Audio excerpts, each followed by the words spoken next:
How you doing? We're here, and it's all about love, and we've been doing lots of things on love, and this week our special word on love is... Philia. Yeah, you always say it so nicely. So oh, thank you. I love the way you say it. Yeah, I usually go blah, blah, blah, blah, you know. But yes, and that is brotherly love. Mm-hmm. Yeah, it's brotherly love, and love that's formed out of respect. Yes. For each other. Yeah. Yeah. Friendships. Yeah, friendships. Yeah. And Jesus, of course, was he was the Greatest epitome. Example. Yeah, exactly. of love and brotherly love, because he just did so many things to make the difference. Yeah. But we wanted to read some Bible verses to you because that's where we're getting our words from and what we talk about. Mm-hmm. And so I think our first one we settled on was Galatians, because we have to remember that, we are... we were born in sinful nature, right? Yes. And because of the fallen world, we are born into a sinful nature. So we have to remember that all the time. Yeah. Yeah, it's definitely need to learn from it, but don't live in that. Don't live in that sin. Like, learn from your past sins, and move on in love towards. When we have Jesus, God. we that's what we're supposed to do, to love and serve. Oh yeah. And so here's kind of setting us up in Galatians 5, and I think it's what verse? Verse 13. Okay. So yeah, Galatians 5:13. Just a little bit before we get all of the fruits of the Spirit. We have in Galatians it's saying that, "For you were called to freedom, brothers. Only do not use your freedom as an opportunity for the flesh, but through love serve one another." And definitely when you think about freedom, you're thinking of like, I'm going to do whatever I want, whatever best suits me. But in the freedom that we have in Christ, we're able to love each other and build each other up. Despite our differences, despite our disagreements, despite our, I don't know, there's probably more, that we could say, but we're able to love.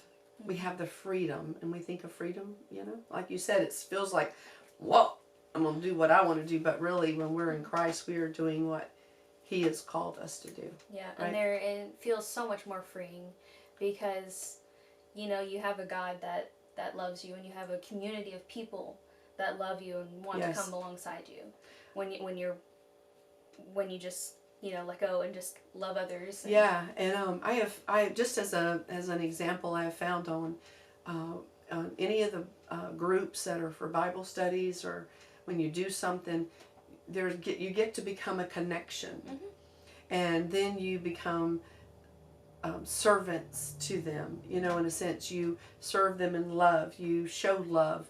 You pray for them. You see anguish or troubles in someone, and you give out hugs and show love. And I think that is part of brotherly love, right? Oh, yes, definitely. Yeah, definitely. And when you're in a community of women or men, but when you're in a community like that, it builds and it grows, and you connect, and you realize when someone needs that extra dose of love, right? Yeah. Well, it's when you have those relationships with people that you can immediately see those things. Yeah. And you can understand, and that's why we're called to have a relationship with Jesus. We can understand each other, and we can understand what He wants and what He wills, and then it can fill our hearts, and then we can go out and be able to be filled with that love and show love to others. That's right. And He said He came to not be... He came to serve. Yes. Yeah. Yeah. I can't remember the whole verse, but I remember He came to serve. He came not to be served. Yeah. So that's part of love, is serving, right? Yeah. So we have some other verses that we wanted to share that kind of shows love. Yeah. So I'll let you go and share those. So in Matthew, this is not the right page. All right, there we go.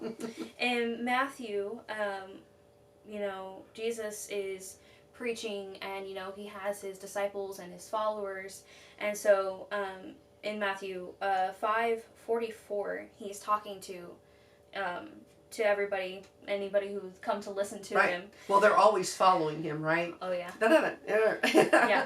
Yeah. A couple times he's had to like kind of like get away, but they always find him. They always find him. Yeah. Yeah. But he says, "But I say to you, love your enemies and pray for those who persecute you." Mm. And it's like, okay, so right before it says, you know, that you've heard it, you shall love your neighbor and hate your enemy. But he says to love your enemies and to pray for them. Yeah. So I think when we think of brothers and sisters, we think of those that we immediately connect with and immediately love. Right. But we are also to show love to our enemies. And so let's bring talk them about into that fold. word. Let's talk about the word enemies. Mm. So, you know, we didn't talk about this before, but I mean, let's think about who would we consider an enemy? Mm.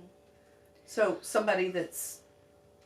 But say earthly wise, Earthly. we definitely think of like somebody who doesn't necessarily want us to do a certain thing, even though we think it's better for us. Oh, yeah. Where were you going? Yeah.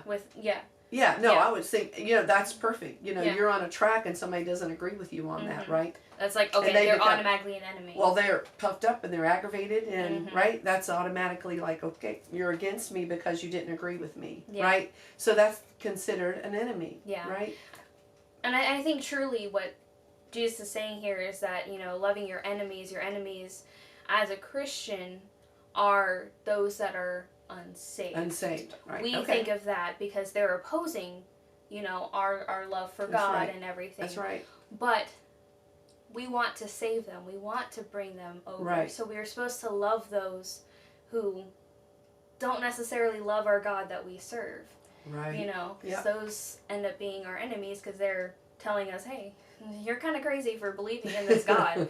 But Yeah. there's been so much evidence that, you know, he's just there and He calls us to share. Yeah. Yeah. He calls us to share the gospel and to share with others. And if we don't, what are we here for? Yeah. To just keep them to ourselves? No. Yeah. Is to share. Yeah. Is to And I mean, share. if you're only nice to your friends that you're already friends with, Yeah. are you going to get any more friends? Isn't there a verse in the Bible that says something about that? Seems like kind of or sounded something. probably is. I mean, It there's a sounded lot in little here. familiar. There's a lot in here. Yeah. But yes, and so if we were to think about people, now we know that John is filled with love verses, right? Oh yes. Yeah, because Yes, he indeed. was. He states that he was the one that Jesus loved, Yes. right? The one yes, that he Jesus refers loved. to himself as the disciple whom Jesus loved. Jesus loved. Yeah. So there's some verses that I mean, I think I had 2 or 3 pages of verses in John that showed love, but we picked out a few that we thought.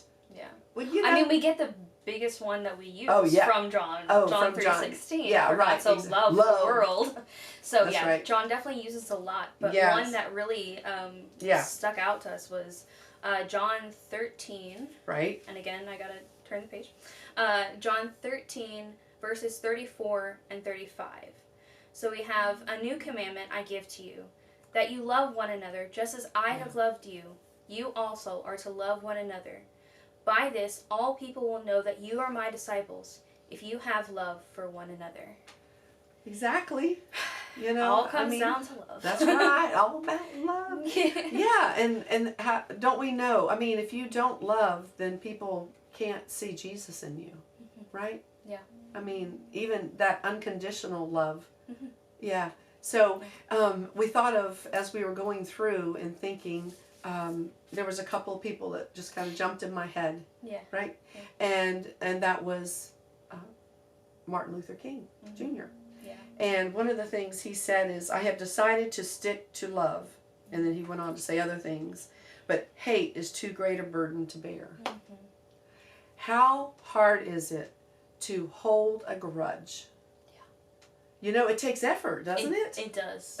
It consumes your thoughts. It does. It consumes your soul. You got to remember why it goes round and around and around in your head. But to love is freeing. It is. That freedom word, yeah. freeing.